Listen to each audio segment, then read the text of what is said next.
¿Cuántos de ustedes han comenzado algo y no lo han terminado? Me gusta que la iglesia sea honesta, es verdad.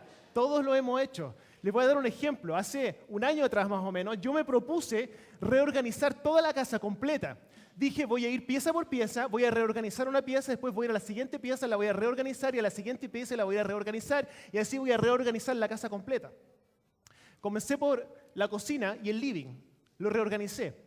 Después me cansé. Dije, mañana continúo. Al día siguiente tuve otra cosa que hacer. Así que pasó un año completo y estamos de nuevo con mi esposa reorganizando la casa. Vamos a ver cómo nos va. Bueno, hay una tradición que es un poco gringa, pero sin embargo está comenzando a tomar un poco de fuerza acá en Chile. No sé si eso es bueno o malo, pero es la resolución de Año Nuevo. ¿Cuántos de ustedes tienen una resolución de Año Nuevo para el 2014? ¿Sí? ¿Algunos sí? ¿2, 3, 4? Bueno, la resolución de Año Nuevo, ¿qué es lo que es? Es decir, el 2014 voy a dejar de hacer algo o voy a comenzar a hacer algo. En otras palabras, el 2014 voy a dejar de fumar, ¿cierto? El 2014 voy a dejar de comer tantas grasas o voy a comenzar desde el 2014 en adelante a hacer ejercicio, etc. Una resolución de Año Nuevo, puede ser cualquier cosa así. Es por eso que los gimnasios en enero tienen la mayor cantidad de gente. Sobre todo las primeras 2 semanas. ¿Por qué? Resolución de Año Nuevo. Voy a empezar a ir al gimnasio, pero pasa la tercera o cuarta semana y después vuelven los gimnasios a tener la misma cantidad de gente que siempre han tenido. Porque tenemos la tendencia a comprometernos con algo, ¿cierto? Y después no cumplirlo, y lo que era una resolución termina siendo una desilusión para mí mismo. Entonces, hoy día lo que quiero que podamos conversar un poco es respecto a una resolución de Año Nuevo que podamos tomar como iglesia colectivamente y también en forma individual. Y si aceptamos esta resolución de Año Nuevo y cumplimos esta resolución de Año Nuevo, mi teoría es que podemos cambiar nuestras vidas, nuestros matrimonios, nuestras familias, nuestras comunidades y toda nuestra ciudad. Entonces la pregunta es si la vamos a cumplir o no la vamos a cumplir. Vamos a orar. Señor Jesús, dependemos absolutamente de ti. Queremos pedirte, Espíritu Santo, que tú puedas guiar cada una de las palabras que salgan de mi boca. Y si hay alguna palabra que no corresponda a lo que tú quieres que yo diga, yo pido que tú la elimines, Señor, que tú puedas filtrar todo a través de tu palabra y que lo que vamos a escuchar hoy día pueda transformar nuestras vidas, Señor. Yo quiero darte las gracias en especial por algo en particular hoy día. Yo quiero darte gracias por Andro, que está aquí con nosotros. Señor Jesús, tú hiciste un milagro en la vida de él, Señor. Tú lo salvaste de la muerte, Señor. Eso no es ninguna exageración. Lo salvaste, Señor. Y te doy gracias porque él es un testimonio viviente de lo que tú haces, Señor, y cómo tú contestas la oración. Gracias por él, gracias por su vida, gracias por su familia. Bendícelo, prospéralo, Señor, en el nombre de tu Hijo Jesús. Amén. Amén. Hay un dicho que dice que cuando uno es honesto con sus debilidades, entonces las personas no pueden usar tus debilidades en tu contra. Entonces yo quiero compartirles una de mis debilidades y una de mis inseguridades como pastor. Espero que esto les sirva, a mí me va a servir un poco terapéutico, ¿cierto? Que ustedes lo sepan. Yo tengo un problema que es que yo tengo déficit atencional. Yo sé que es una sorpresa grande para todos, pero se los digo, tengo déficit atencional. Y esto me produce varios problemas.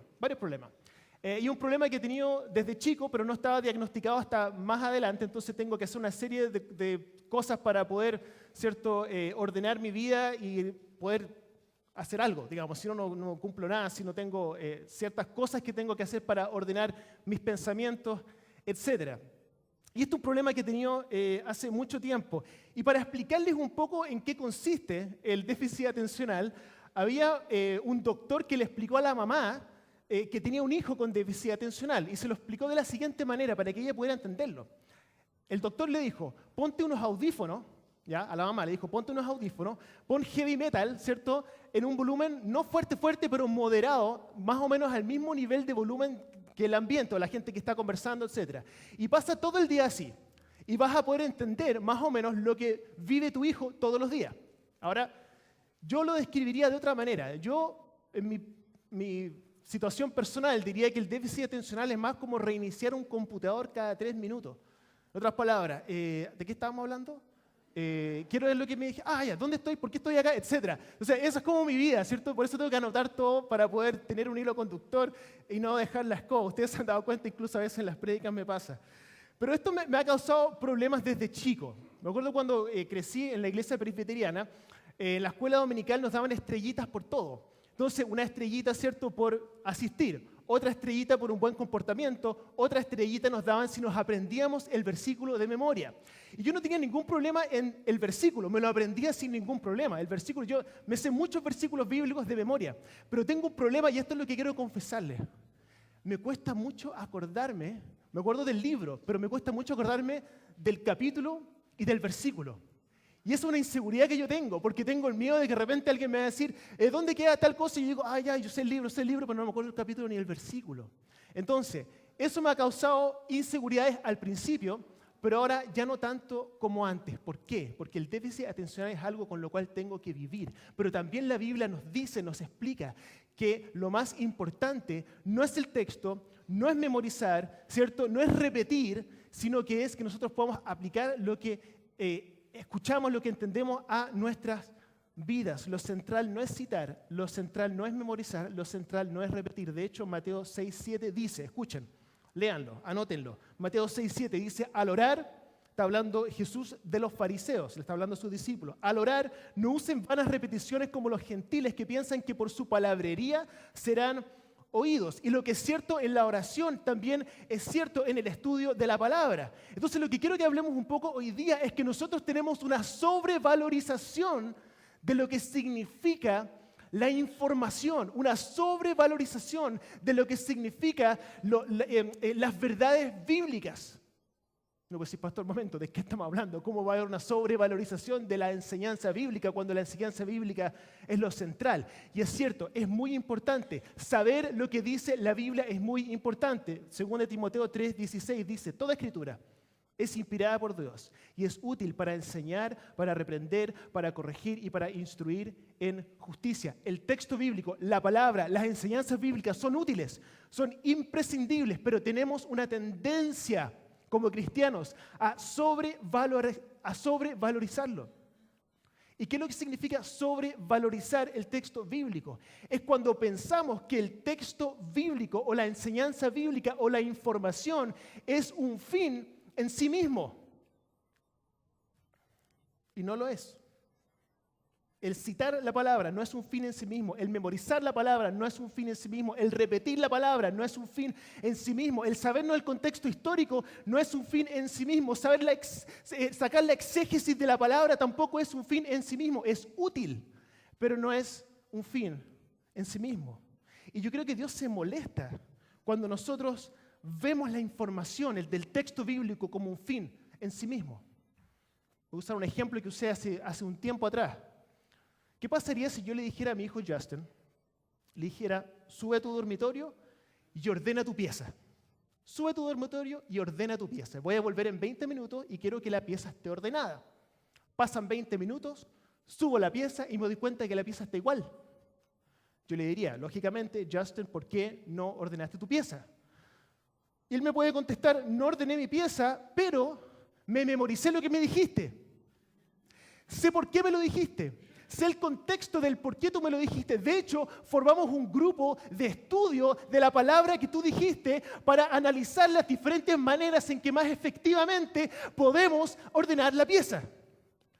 Y yo le diría, pero hijo, ok, pero no hiciste lo que te dije. Lo mismo nos pasa a nosotros. Sobrevalorizamos el texto y creemos que el texto bíblico, la información bíblica es un fin en sí mismo. No lo es. El objetivo de la información es transformación. Y la información sin transformación es una ilusión. Anótenlo. Información sin transformación es una ilusión. Esto es muy importante. Es muy importante porque es más fácil sobreanalizar que actuar. Es mucho más fácil sobreanalizar que actuar. Ahora, la información es útil, pero no es un fin en sí mismo. 1 Corintios 13:2 dice, si tengo el don de profecía, si entiendo todos los misterios y si poseo todo el conocimiento y tengo una fe que logra trasladar montañas, pero me falta amor, no soy nada. Oye, si mayor conocimiento fuera igual a mayor amor, los doctores en teología serían las personas más amables del mundo. Y yo conozco algunos, y no estoy generalizando, pero son un poco arrogantes, en mi opinión. 1 Corintios 8:1b dice, el conocimiento envanece mientras que el amor edifica. La información, es muy importante esto, la información es útil, pero no es un fin en sí misma. La información es como un medio de transporte. La enseñanza bíblica es como un medio de transporte. Imagínense un auto, ¿ya? Imagínense un auto. El objetivo de un auto, ¿cuál es? Llevarte del punto A al punto B, llevarte de tu casa al colegio, llevarte de tu casa, ¿cierto? Movilizarte del punto A al punto B. Ese es el objetivo de un automóvil. ¿Qué pasaría si yo tengo un auto y lo único que hago es lavar el auto? Lavo el auto, ¿cierto? Lavo el auto, le reviso los neumáticos, le cambio el aceite, le paso la aspiradora por dentro, ¿cierto? Y el auto está pero increíble. Y pasa una persona y me mira que estoy lavando el auto y me dice, oye, qué increíble tu auto. Y me dice, ¿y cómo anda? No sé, nunca lo he probado. Solamente lo limpio, lo lavo, ¿cierto? Etcétera. Uno se sorprendería de por qué no lo usa, porque el objetivo del auto es llevarte del punto A al punto B. Bueno, lo mismo es cierto con la información, con la enseñanza bíblica. Yo puedo tener todo el conocimiento bíblico. Puede pasar gente al lado mío y decirme, wow, qué increíble todo lo que sabe. Yo puedo estudiar, ¿cierto? Y tener toda la información, tener todo el conocimiento. Y las personas que están alrededor mío sorprenderse de todo lo que yo sé. Pero ese no es el objetivo de la enseñanza. El objetivo de la enseñanza es que me transforme. Porque la información sin transformación es una ilusión. La información es imprescindible. Eso sí, es útil, pero no es un fin en sí mismo. ¿Ya? Ahora viene lo bueno. Si se quedaron dormidos, pégale un codazo al que está a su lado y dígale, ahora viene lo bueno, despierta. La Biblia dice, escuchen, la Biblia dice que para ser cristiano y recibir la vida eterna hay que creer. ¿Estamos claros? Juan 3:16. Porque tanto amó Dios al mundo que dio a su Hijo unigénito para que todo aquel que en él cree no se pierda, sino que tenga la vida eterna. Entonces, para recibir la vida eterna y para no perdernos, tenemos que creer. Ahora, hay un problema, porque mal entendemos lo que significa creer. Nosotros creemos o pensamos que creer significa responder correctamente, o estar de acuerdo con una cierta creencia, o asociarse a una cierta denominación en particular. En definitiva, pensamos muchas veces que creer es simplemente manejar la información correcta. Creo, ¿cierto? Si sale de mi boca, Jesús es el Hijo de Dios, o si sale de mi boca o de mis pensamientos que la Biblia es la única regla de fe y práctica, o si sale de mi boca o está en mi pensamiento que yo creo, sí, porque lo digo en la Trinidad, o soy cristiano, ¿cierto? Evangélico, soy reformado, si tengo toda esa información y la digo y la pienso, asumimos de que eso significa creer, que a eso se refiere el texto cuando dice que todo aquel que en él crea no se pierda, mas tenga vida eterna. Pensamos que eso es creer, una cuestión mental o de lo que sale de nuestra boca. Pero quiero que entendamos una gran diferencia, que es muy importante. La diferencia entre creer y profesar. Son dos cosas totalmente diferentes. La diferencia entre creer, lo que dice Juan 3:16, y profesar. Profesar, ¿qué es lo que es? Profesar es lo que digo creer. Es lo que sale de mi boca, es lo que digo creer. Juan 3:16 dice, no dice para que todo aquel que profese, no dice para que todo aquel que sepa, no dice para que todo aquel que entienda, no dice para todo aquel que maneje la información, no se pierda más tenga vida eterna, no, dice para todo aquel que en él crea. Y creer no es lo que digo, creer es como vivo. Eso es lo que creo. Lo que determina lo que creo no es lo que dice mi boca, sino lo que dice mi vida. Eso determina lo que creo. Jesús le decía a los discípulos respecto a los fariseos, por sus frutos los conocerán, no por sus palabras. Entonces, lo que profeso, lo que digo, lo que sale de mi boca no es necesariamente lo que creo. Yo a mi esposa puedo decirle hasta el cansancio que la amo. Te amo, cuánto te amo, ¿cierto? Decirle a ustedes lo mucho que yo amo a mi esposa, escribir poemas respecto al amor profundo que yo siento por ella, ¿cierto? Y llenarme la boca de cuánto yo la amo. Pero la única que sabe realmente cuánto yo la amo es mi esposa. Y no tiene nada que ver con lo que yo hablo. Tiene que ver con mi vida. Esa es la verdad. Y lo mismo es cierto con nosotros como cristianos. Por lo que hago. Lo que profesamos no es necesariamente lo que creemos. Y lo que revela lo que creo no son mis labios, sino mi vida. Mateo capítulo 15. Aquí Jesús le habla a los fariseos, versículo 7, le dice: hipócritas, tenía razón Isaías cuando profetizó de ustedes. Este pueblo me honra con los labios, pero su corazón está lejos de mí. Versículo 9, en vano me adoran. Sus enseñanzas no son más que reglas humanas. Y lo mismo es cierto en nuestra relación con Dios. Creer no es decir creer, eso es profesar. Cómo vives es lo que te muestra lo que crees. Y esto es lo que Jesús enseña a través de esta parábola que les quiero contar. Jesús está hablando respecto a una separación, ¿ya? Él se está poniendo de ejemplo como un rey. Está hablando sobre un rey, ¿cierto? Está hablando sobre él mismo, pero está hablando sobre un rey que separa a las ovejas de las cabras, ¿ya? Separa las ovejas de las cabras. Las ovejas son las que van a estar con él para siempre, las cabras son las que van a estar lejos de él para siempre. Y él les explica a las personas que están escuchando que la razón por la cual las ovejas van a estar siempre con él es porque cuando él estuvo desnudo, le dieron abrigo, que cuando él tuvo hambre, le dieron de comer, que cuando él estuvo en la cárcel, lo fueron a visitar. Entonces la gente le pregunta, ¿pero en qué momento estuviste en la cárcel? ¿En qué momento estuviste desnudo? ¿En qué momento tuviste hambre? Y él les dice, versículo 40 de Mateo 25, el rey dice, les responderá, les aseguro que todo lo que hicieron por uno de mis hermanos, aún por el más pequeño, lo hicieron por mí. No repitieron sobre mí, no memorizaron sobre mí, no citaron acerca de mí, sino lo que hicieron. Porque eso representa creer, no lo que hablo. Santiago 1:27 dice claramente, la religión pura y sin mancha delante de Dios nuestro Padre está en, ¿qué cosa? ¿Repetir lo correcto? ¿Ser parte de una cierta denominación? ¿Saberme los 5 puntos del calvinismo? No. Atender a los huérfanos y a las viudas en sus aflicciones y conservarse limpio de la corrupción del mundo.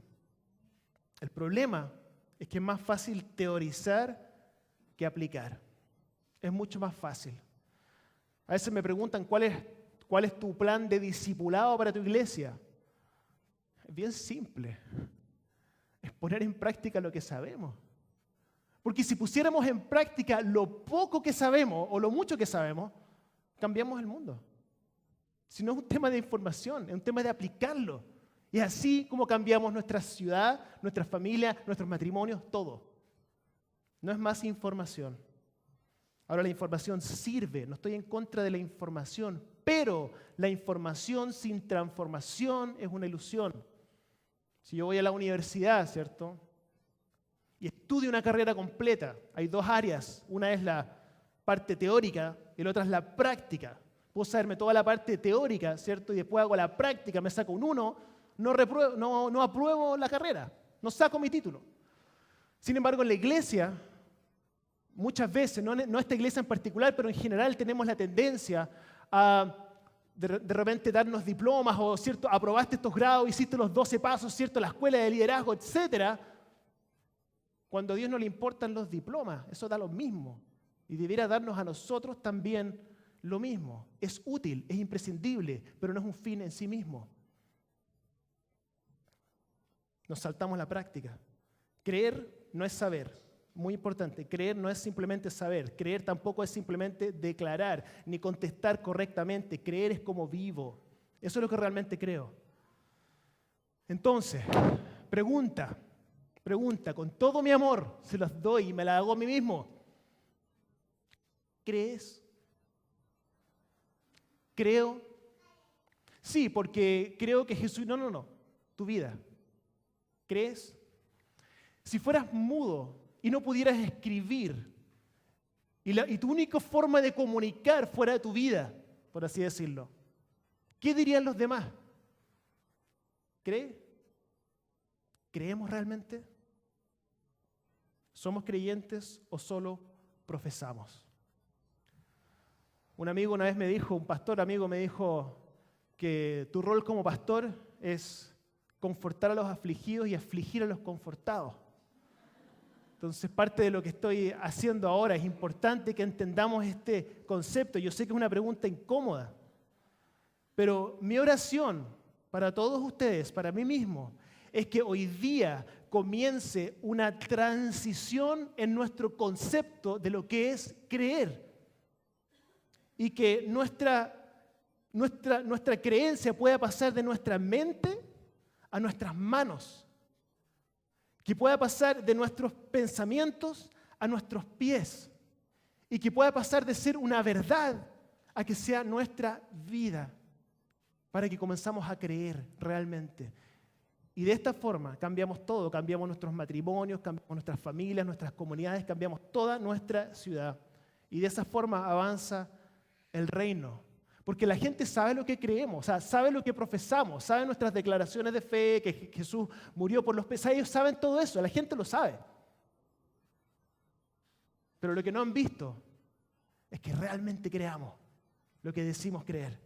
No es un tema de información, es un tema de transformación. Y mi teoría es que si aplicáramos solamente lo que sabemos, cambiamos el mundo.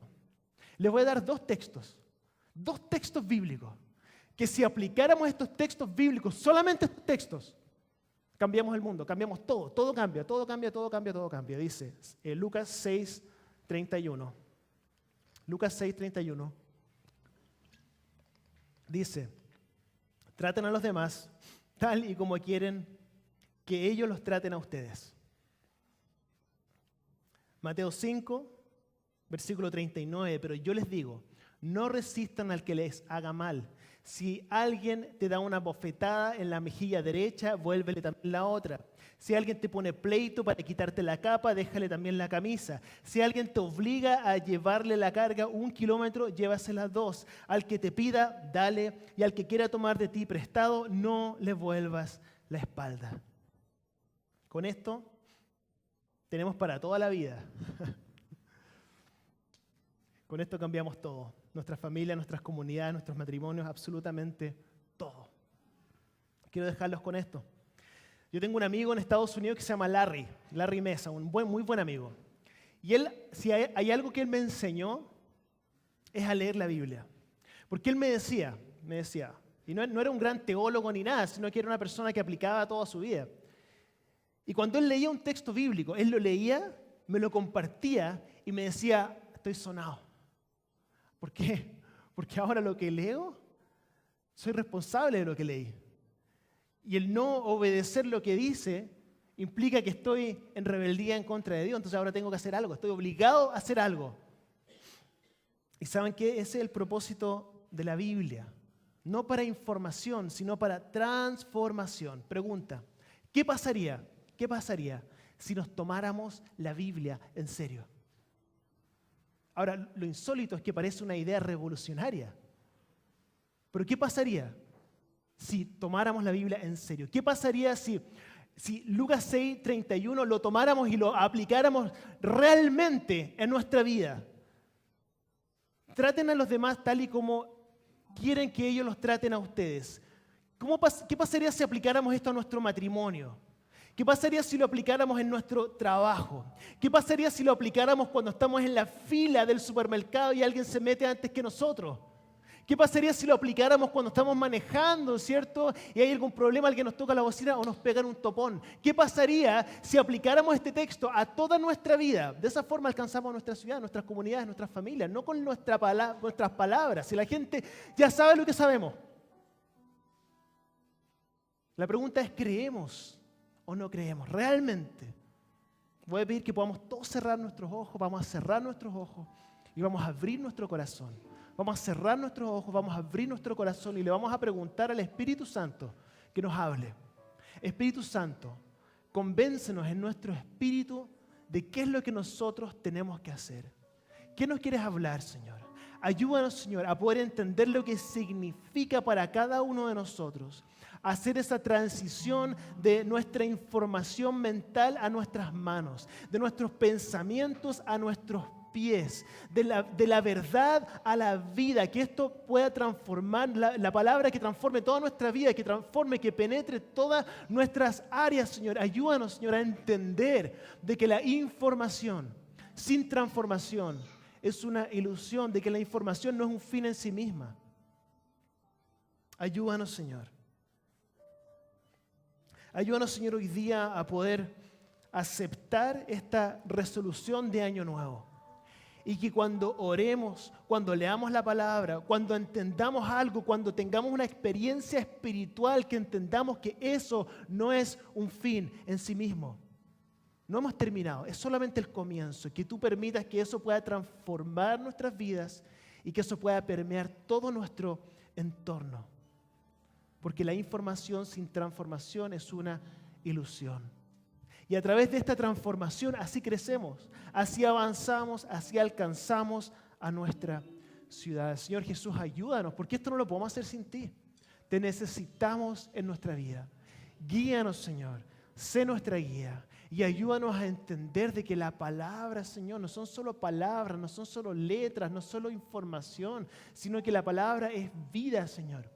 Y cuando nos toma, Señor, todo cambia. Ayúdanos, Señor, a entender esto, a aplicarlo en nuestras vidas. Gracias, Señor, en el nombre de Jesús. Amén.